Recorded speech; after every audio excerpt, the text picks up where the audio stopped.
all been through the House as we have, you know that George Washington was a man that not only special and father of our country, but without him, what we have today as a country might not exist. He's called by many historians the indispensable man.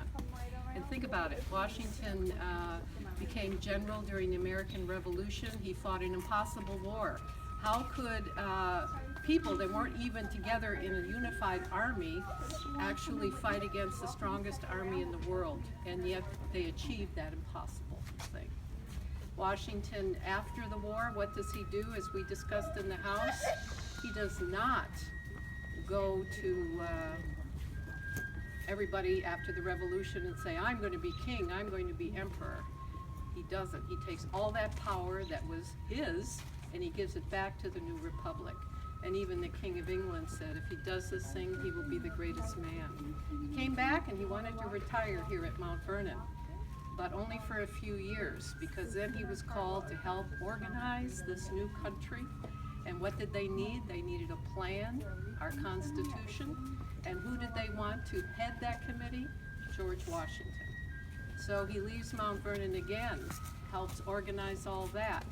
And then, of course, he really does want to retire. He's had a long absence from home, and of course, we needed a president. And who does everybody want? He's unanimously elected, George Washington. He didn't want the job, by the way. He said he felt like he was a prisoner going to his execution. Who wants to be first, especially the leader of a new country? But he did it, and he had his troubles, you know, nobody could agree on anything. Does that sound familiar?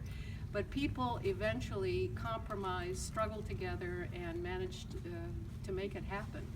After 4 years, he was willing to retire, and then, of course, Jefferson and others come to him and say, Mr. President, North and South will not hang together unless they have you to hang upon.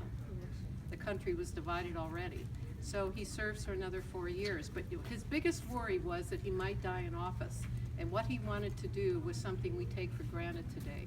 He wanted to see a peaceful transition from the first president to the second.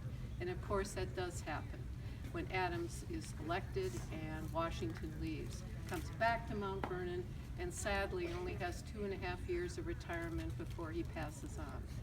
Now he was buried in the tomb in that direction. Old family vault, as it was called, for 30 years before this one was constructed. Everybody was moved over here. Black door is the entrance to the tomb. All of this didn't exist at that time. It's a vault-like structure. You can see the outline of it, and it's like a tube going through the back.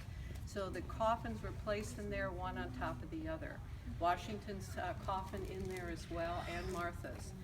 A man by the name of Struthers wanted to honor the Washingtons, so he makes these sarcophagi that you see here.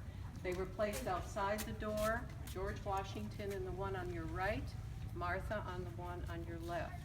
And 25 people buried behind the door, 3 on the side. Family tradition says after 30 people were buried here, they took the key and threw it into the Potomac. Obelisks are to the last residents here, nephew of George Washington, his nephew, Washington's grandnephew, and great-grandnephew. So this place was always inhabited by Washingtons.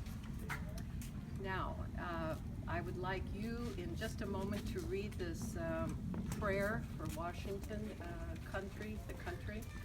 And remember that many of the states wanted to, I don't know if we want to belong to one big country, maybe we do better on our own kind of attitude.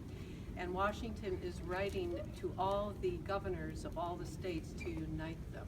And it's come down to us today, at least this part of it, at Washington's prayer for his country. So if you would, please. George Washington's prayer for his country.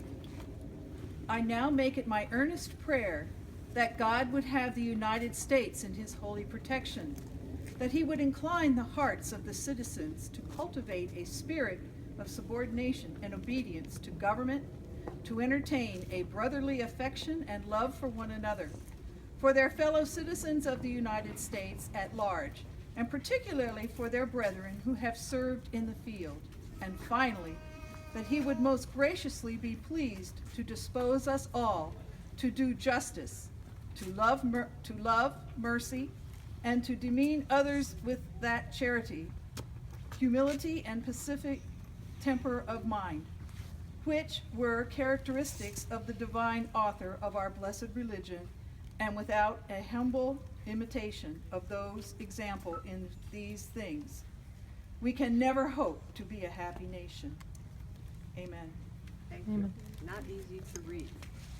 Now, before the wreath is right here, I would like both you gentlemen, if you would, our veterans, to lay the wreath. You can put it about halfway down on the side near his sarcophagus.